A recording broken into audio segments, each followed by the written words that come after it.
जय श्री कृष्णा। आइए सुनते हैं पुत्रदा एकादशी व्रत कथा। एक बार युधिष्ठिर ने पूछा, हे मधुसूदन, सावन के शुक्ल पक्ष में किस नाम की एकादशी होती है? कृपया मेरे सामने उसका वर्णन कीजिए। इस पर भगवान कृष्ण बोले, हे राजन, प्राचीन काल की बात है। द्वापर युग के प्रारंभ का समय था। महिष्मतिपुर में राजा महिजीत अपने राज्य का पालन करते थे, किंतु उन्हें कोई पुत्र नहीं था, इसलिए वह राज्य उन्हें सुखदायक नहीं प्रतीत होता था। अपनी अवस्था अधिक देख राजा को बड़ी चिंता हुई। उन्होंने प्रजा वर्ग में बैठकर इस प्रकार कहा, हे प्रजाजनों, इस जगत में मुझसे कोई पातक नहीं हुआ। मैंने अपने खजाने में अन्याय से कमाया हुआ धन नहीं जमा किया है। ब्राह्मणों और देवताओं का धन भी मैंने कभी नहीं लिया है। प्रजा का पुत्रवत पालन किया है, धर्म से पृथ्वी पर अधिकार जमाया है तथा दुष्टों को वे बंधु और पुत्रों के सामने ही क्यों न रहे हों दंड दिया है। हे शिष्ट पुरुषों का सदा सम्मान किया और किसी को द्वेष का पात्र नहीं समझा।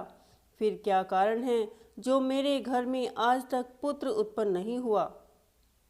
आप लोग इसका विचार करें।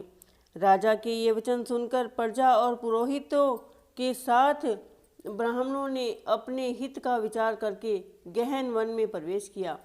राजा का कल्याण चाहने वाले वे लोग इधर उधर घूमकर ऋषि सेवित आश्रमों की तलाश करने लगे। इतने ही में उन्हें मुनि श्रेष्ठ लोमस का दर्शन हुआ। लोमस जी धर्म के तत्वज्ञ, संपूर्ण शास्त्रों के विशिष्ट विद्वान, दीर्घायु और महात्मा हैं। उनका शरीर लोम से भरा हुआ है। वे ब्राह्मणों के समान तेजस्वी हैं। एक एक कल्प बीतने पर उनके शरीर का एक एक लोम विशीर्ण होता टूटकर गिरता है, इसलिए उनका नाम लोमश हुआ है। हे महामुने, तीनों कालों की बातें जानने वाले, उन्हें देखकर सब लोगों का बड़ा हर्ष हुआ। उन्हें निकट आया देख लोमश जी ने पूछा, तुम सब लोग किस लिए यहाँ आए हो? अपने आगमन का कारण बताओ। तुम लोगों के लिए जो हितकर कार्य होगा उसे मैं अवश्य करूँगा। प्रजा के ने कहा, हे ब्राह्मण, इस समय महिजीत नाम वाले जो राजा हैं उन्हें कोई पुत्र नहीं है। हम लोग उन्हीं की प्रजा हैं जिनका उन्होंने पुत्र की भांति पालन किया है।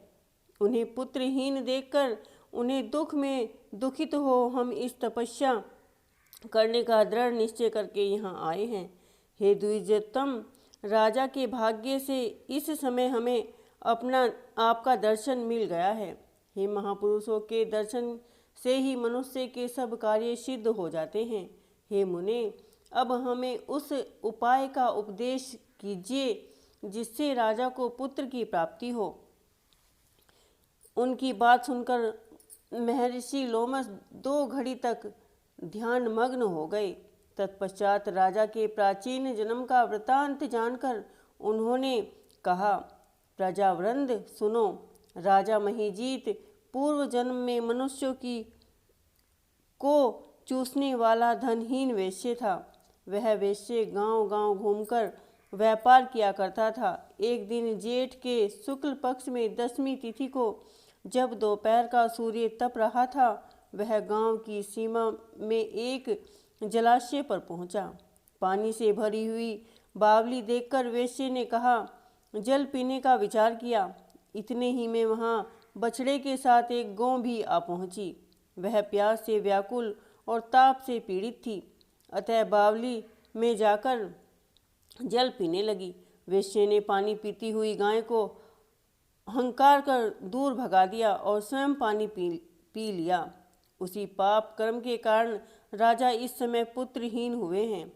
किसी जन्म के पुण्य से उन्हें अकंटक राज्य की प्राप्ति हुई है। प्रजाओं ने कहा, हे मुने, पुराण से सुना जाता है कि प्रायश्चित रूप पुण्य के पाप को नष्ट कर देता है। अतः पुण्य का उपदेश कीजिए जिससे उस पाप का नाश हो जाए। लोमस जी बोले, हे प्रजाजनों, श्रावण मास के शुक्ल पक्ष में जो एकादशी होती है वह पुत्रदा के नाम से विख्यात है। वह मनोवांछित फल प्रदान करने वाली है, तुम लोग उसी का व्रत करो। यह सुनकर प्रजाओं के ने मुनि को नमस्कार किया और नगर से में आकर विधि पूर्वक पुत्रदा एकादशी के व्रत का अनुष्ठान किया। उन्होंने विधि पूर्वक जागरण भी किया और उनका निर्मल पुण्य राजा को दे दिया। तत्पश्चात रानी ने गर्भ धारण किया और प्रसव का समय आने पर बलवान पुत्र को जन्म दिया। इसका महत्तम सुनकर मनुष्य पाप से मुक्त हो जाता है तथा इन्हीं लोक में सुख पाकर परलोक में स्वर्गीय गति को प्राप्त होता है। बोलो श्री कृष्ण भगवान की जय।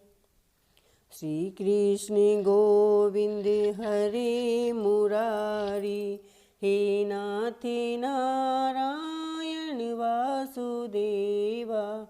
श्री कृष्ण गोविंद हरे मुरारी, हे नाथ नारायण वासुदेवा।